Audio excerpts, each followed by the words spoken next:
Jadi aku dulu baptisannya baptisan percik, tapi puji Tuhan sekarang udah baptisan selam karena pengen ikut yang sesuai yang ada dengan Alkitab.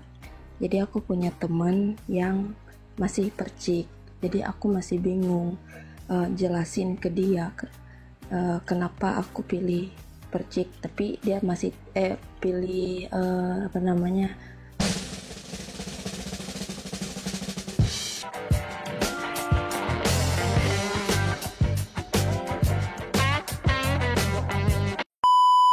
Di sini aku mau ada 2 pertanyaan ya. Yang pertama kan gereja-gereja berbeda-beda ya cara ininya, kayak yang tadi kan ada yang peneguhan sidi jemaat sama yang baptis. Kalau misalnya saya dari gereja yang saya baptis dari kecil, terus saya sidi. Kalau misalnya saya mau menikah dengan seseorang dari gereja lain, terus di gereja itu harus dibaptis lagi, itu gimana ya Kak? Ya, tanyakan kepada gereja saja. Kamu akan dibaptis lagi gimana ya? Dan kamu begini, kamu menikah itu kepada orang pasangan yang kamu rasa fit itu untuk jadi pasanganmu, ya? Kamu sudah pikirkan baik-baik nggak? Gitu. Jadi semua itu motivasi. Yang saya katakan tuh semua itu motivasi. Ya, kamu dibaptiskan kembali ketika kamu menikah dengan, misalnya kamu orang Protestan tradisional, tiba-tiba kamu menikah dengan orang karismatik. Nah, orang karismatik nggak bisa berkati kamu. Kenapa? Karena kamu harus dibaptis menurut caranya mereka. Nah, apakah kamu punya iman yang sama dengan mereka? Kalau kamu tidak punya iman yang sama dengan mereka dan hati nuranimu bertentangan dengan itu, jangan paksa dirimu untuk dibaptis. Baptisan itu penerimaan. Jadi kamu itu bukan karena alasan menikah lalu kamu membaptiskan dirimu kembali. Tidak, tapi dengan alasan kebenaran dan pengetahuan kebenaran yang sudah kamu terima. Gitu. Karena kamu dibaptis itu bukan untuk menikah. Kamu dibaptis itu untuk bersatu dengan Kristus sebagai anak-anak Allah. Gitu. Ya. Jadi kamu pelajari kembali lebih dalam iman kamu. Yang pertanyaan kedua, maaf ya Kak, tapi kalau misalnya ini beda agama, sorry ya, pernikahan dilakukan di 2 agama, tapi jadi menikah di itu tidak agama sebelah itu nggak bisa. Tapi abis nikah balik lagi masing-masing dua-duanya, itu gimana? Nggak bisa. Itu mempermainkan sakramen pernikahan. Nggak bisa. Sama aja itu murtad. Ya, jadi nggak bisa. Jangan nikah beda agama. Nggak ada gunanya itu. Ya baik Kak, terima kasih. Tuhan berkati. Tuhan berkati. Silakan Ova. Selamat malam. Selamat malam, shalom Kak. Ya, shalom, silakan. Aku mau tanya tentang baptisan. Jadi aku dulu baptisannya baptisan percik, tapi puji Tuhan sekarang udah baptisan selam karena pengen ikut yang sesuai yang ada dengan Alkitab. Jadi aku punya temen yang masih percik, jadi aku masih bingung jelasin ke dia kenapa aku pilih percik, tapi dia masih pilih baptis secara selam. Jadi dia ini masih percik. Nah, tapi dia selalu bertanya-tanya tentang itu. Jadi aku bingung gimana cara meyakinkan dia, dan apakah baptis percik ini benar apa salah. Kalau benar, kenapa gitu? Ya, kalau dia sudah kuat di dalam baptisan yang dia terima, kamu nggak bisa pengaruhi itu. Karena iman orang itu bertumbuh. Ya, kalau dia mengimani dengan baptisan yang lama, dia sudah adalah Kristen sejati, kamu nggak bisa ganggu itu. Dan kamu tidak bisa dakwa itu salah. Itu nggak bisa. Ya. Dan Kalau dia kamu beritahu hal itu, tetapi lalu dia menyadari untuk di mute dulu.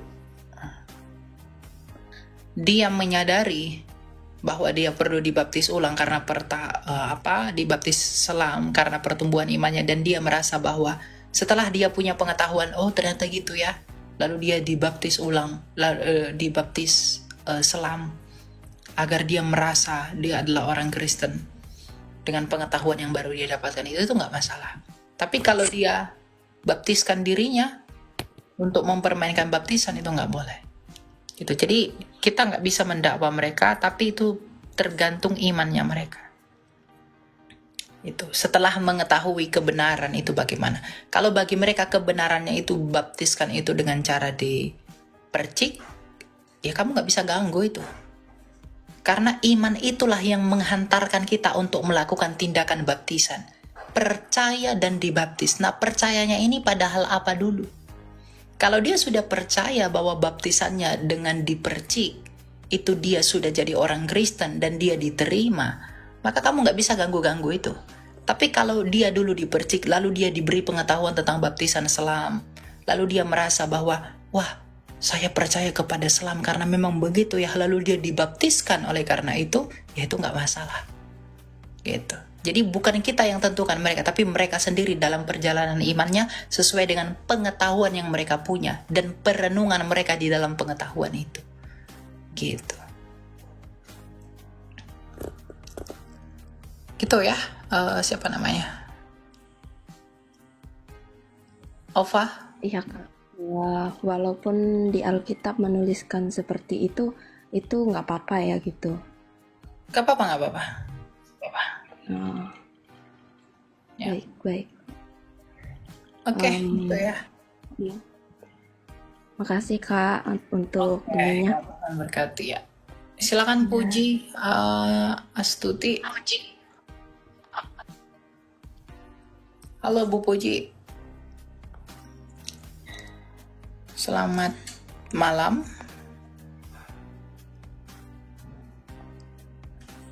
Halo, Iya, halo. Silakan Bu, ada yang mau ditanyakan? malam. Saya mau tanya nih, kan saya punya anak laki yang Ya. udah berumah tangga, tapi dia kan ingin bercerai dengan istrinya, dan saya itu menahan surat pernikahannya. Saya menentang perceraian itu. Boleh dosa nggak saya? Oh, enggak.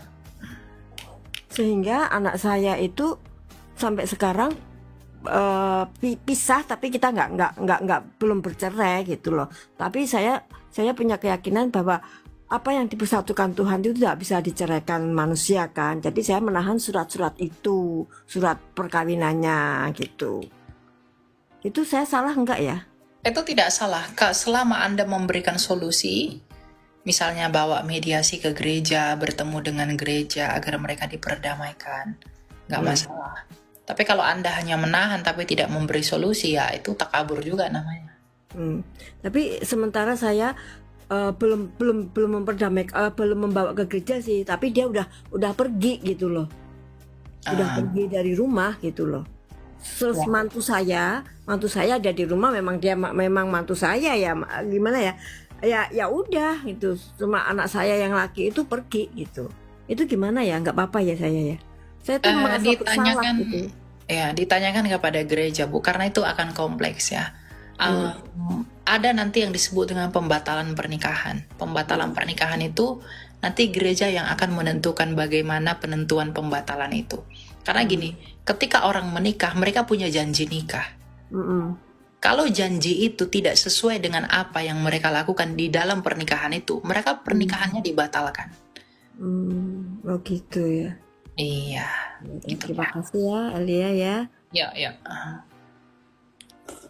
Gitu ya. Selamat malam. Terima Ya, kasih Tuhan berkatin. Kalau dia bercerai karena dia pengen bersatu dengan wanita lain, perempuan lain, ya itu enggak boleh lah ya. Atau dengan pria lain, ya itu sesuatu yang tidak etis ya saudara ya. Baik di dalam percintaan dan juga di dalam kasih karunia Allah. Tetap tidak boleh. Ya, jadi makanya sebelum menikah tuh pilih pasanganmu dengan baik-baik.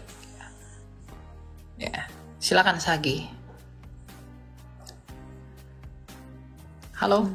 Halo. Ya, silakan. Aku mau nanya nih, Kak. Ya. Kan ada nih beberapa orang kesaksian tepatnya gitu kan.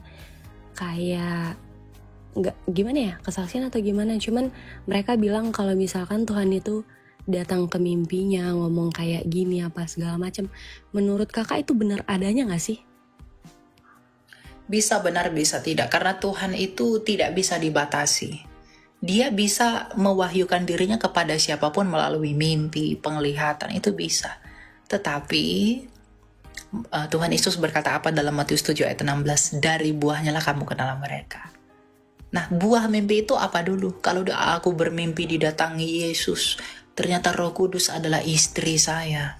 Sesat itu, dari setan itu. Ya. Tapi kalau dia berkata, saya bermimpi, kita ternyata harus percaya kepada Yesus. Karena kalau kita tidak percaya kepada Yesus, itu akan binasa. Itu sesuai dengan narasi kitab suci. Ya berarti Tuhan memakai orang itu untuk menyatakan hal itu, menjadi saksi bagi apa yang akan disaksikan, yaitu berita dan firman Allah dalam kitab suci. Jadi ujilah segala sesuatu. Itu kata Alkitab. Ya, jadi bukan mentah-mentah menerima begitu saja. Makanya semua orang Kristen tuh harus belajar imannya, agar kita tahu mana yang benar, mana yang nggak benar, agar kita nggak mudah disesatkan, nggak mudah ditipu. Ya, umatku binasa karena kurangnya pengetahuan dan pengenalan akan aku, kata Tuhan.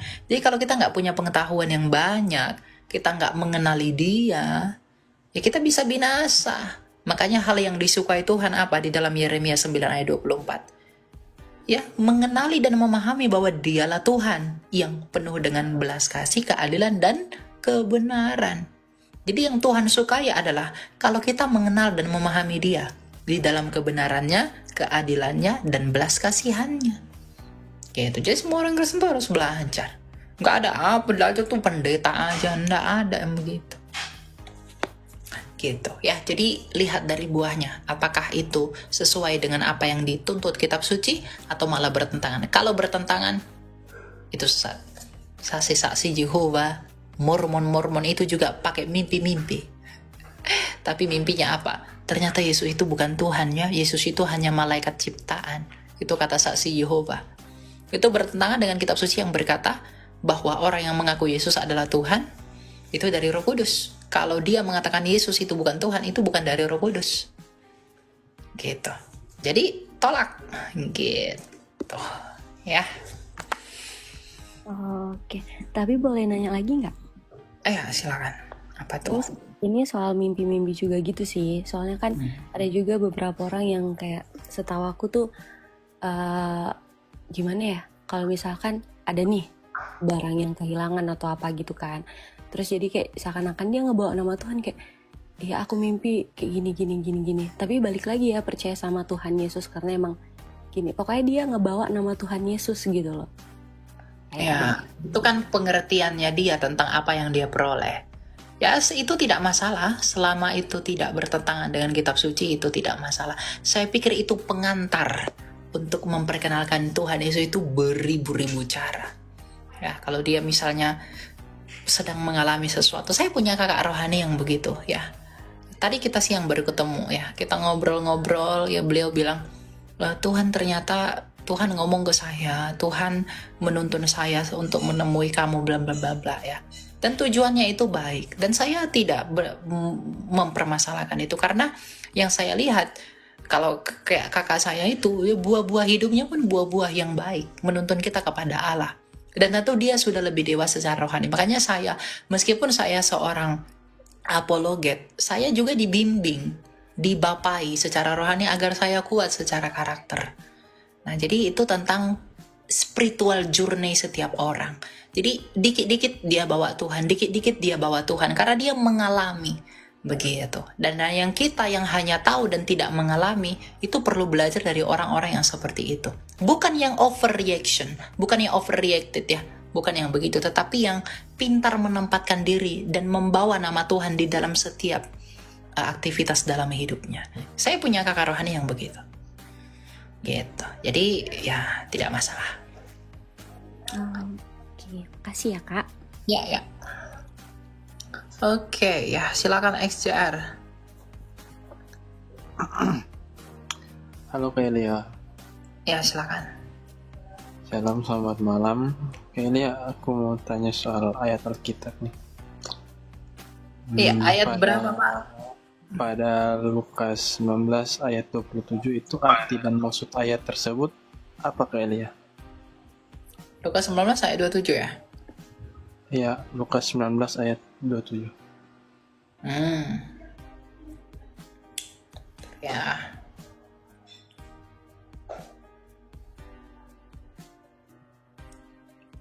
Oke.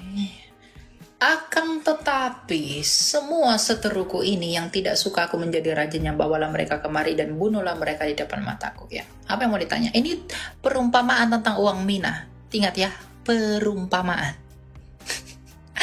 Ini sering digoreng oleh umat abad ke-7 dari semenanjung Arabia sana.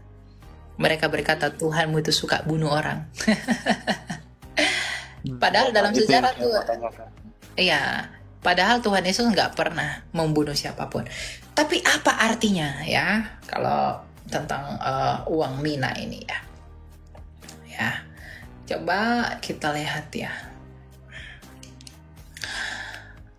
Dalam budaya orang Yahudi pada masa itu, satu mina itu kurang lebih sama dengan 3 bulan gajinya orang pada saat itu. Karena uang mina itu adalah timbangan orang Yunani, ya. Jadi hampir sama nilainya dengan 1 dinar di dalam mata uang Roma. Nah, ini konteksnya itu ketika Tuhan Yesus itu datang ke kota Yerusalem. Ya, dan orang-orang di masa itu percaya bahwa kerajaan Allah akan kelihatan. Ya. Dan selama pelayanan Yesus di dalam menyembuhkan, mengajar, bermujizat dan melakukan hal-hal yang ajaib, di samping memberitakan kabar baik, Tuhan Yesus menyembuhkan orang buta, menyembuhkan sakit kusta dan segala macam. Orang-orang yang mengikuti Yesus dengan melihat perbuatannya dia itu mengharapkan kerajaan Allah itu adalah suatu kenyataan yang visible, yang bisa dilihat ya. Dan Yesus mengetahui, dan dia mengetahui bahwa banyak orang yang gagal memahami tentang kedatangannya itu. Kedatangan kerajaan Allah itu. Ya, mereka gagal dan tidak bisa melihat kerajaan Allah seperti yang Tuhan Yesus maksudkan, melainkan seperti yang mereka mau, yang harus dilihat secara visible. Secara kelihatan. Nah, Tuhan Yesus itu membantu mereka untuk mengerti tentang kerajaan Allah ini yang tidak kelihatan ini. Tuhan Yesus tuh mau membawa orang Yahudi dari pengertian kerajaan Allah yang kelihatan dengan pengertian kerajaan Allah yang tidak kelihatan di dalam dia, itu menggunakan perumpamaan tentang uang mina. Ya, bahwa dia menggunakan perumpamaan uang mina itu secara tidak langsung dia bermaksud untuk apa? Untuk merujuk kepada kejadian-kejadian yang pernah terjadi di masa lalu dengan nilai uang tadi. Gitu. Jadi Tuhan Yesus tuh bukan mau berkata, oke, yang tidak mau percaya aku jadi raja, bunuhlah mereka. Tidak, tapi Tuhan Yesus itu sedang menggunakan perumpamaan uang mina agar mengingatkan orang Yahudi tentang peristiwa di masa kelam, pembunuhan, kejadian kejahatan, dan lain-lain, bahwa kerajaan Allah itu bukan tentang itu, tapi tentang apa yang saya bawa ini. Apa itu? Perdamaian. Ya, jadi bukan seperti yang mereka pahami orang-orang di luar Kristen. Gitu ya? Ya, oke Kak. Terima kasih untuk jawabannya. Jadi itu perumpamaan ya. Itu ada sejarahnya. Sejarahnya panjang sekali kalau saya jabarkan, karena itu tentang nanti dari Arkelaus, dari ini segala macam tentang uang itu. Itu panjang, tapi tafsirnya kurang lebih begitu. Ya. Oh, iya, oke Kak. Masih boleh tambah satu pertanyaan Kak? Ya, silakan. Masih kurang mengerti tentang katekisasi CD itu tujuannya apa ya Kak? Tentang katekisasi CD. Yaitu Iya, untuk Kak. itu tadi, agar mereka bisa mengerti, yang dengan kemudian mereka dapat menguji diri mereka sendiri. Kan itu kan CD itu kan kalau mereka sudah punya pengertian tentang firman Allah. Nah, mereka dibekali pengetahuan, mereka dibekali pengenalan, agar di dalam pengetahuan dan pengenalan itu mereka bisa menguji mereka sendiri menurut firman, apakah mereka layak atau tidaknya untuk bersatu di dalam Tuhan melalui perjamuan kudus.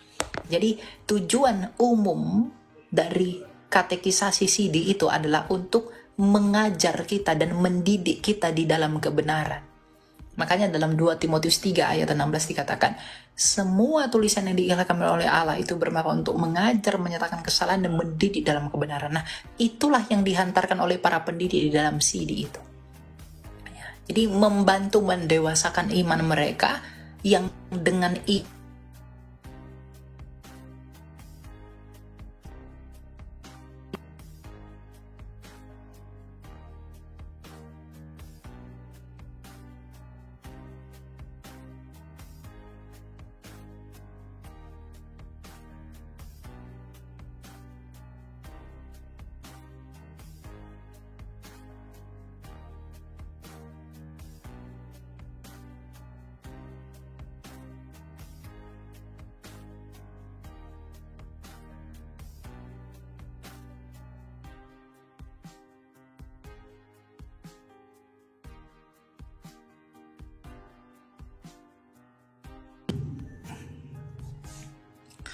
sabar ya teman-teman, tadi kakak saya nelpon.